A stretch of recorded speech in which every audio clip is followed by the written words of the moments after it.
Recently, the Parliamentary Budget Office released a report that sent shockwaves through the Australian property market. They called the 50% capital gains tax discount a $250 billion joke. With the May 2026 budget just around the corner, the Treasury has repeatedly refused to rule out a major haircut to this concession. If you're a property investor or a high net worth individual, you need to understand that the rules of the game are about to change. We are looking at a potential reduction of the discount from 50% down to 33% or even 25%. Who knows? Maybe they can the whole thing together. Today, I'm breaking down what this means for your actual bottom line, why the smart money isn't selling yet, and how Buyers Club is helping clients audit their portfolios for tax resilience. I'm Roy.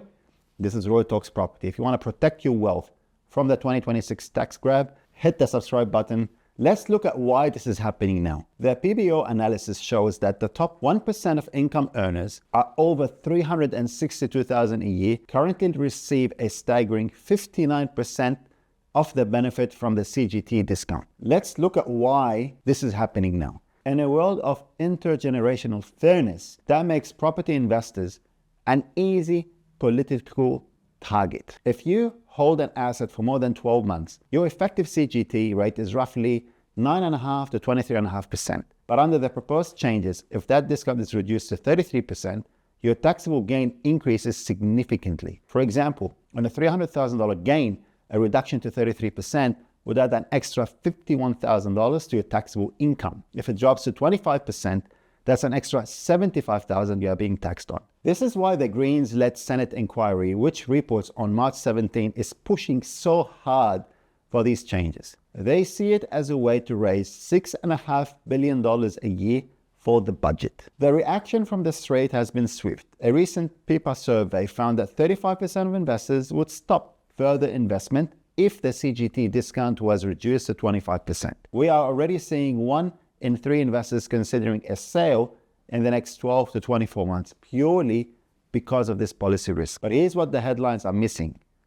A Grattan Institute modeling suggests that even if the discount is halved, house prices would likely fall by less than 1%.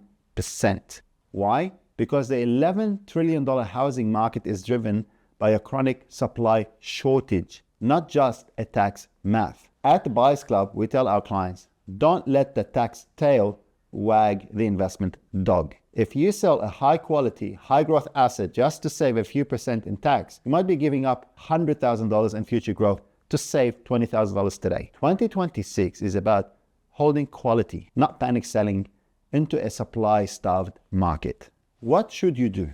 Firstly, look at grandfathering. Most analysts believe that any change announced in May would only apply to asset purchased after a certain date, or that existing gains would be protected up until the start date. This is exactly what happened in 1985 and 1999. Second, focus on your cost base. In a higher tax environment, recording every cent spent on capital improvements becomes essential. Improvements added to the cost base reduce the final taxable gain. We are advising our clients to conduct a full portfolio audit right now. If you are going to be taxed more on the gain, you need to ensure you aren't under-reporting or over-reporting that gain or missing legitimate expenses. 2026 is the year of clean portfolio. The CGT discount cliff is real, but it isn't the end of property investing. Whether the discount lands at 33%, 25%, etc., the underlying shortage of homes means that well-located Australian real estate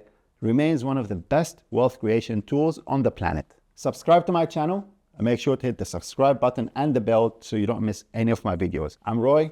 Thank you so much for watching.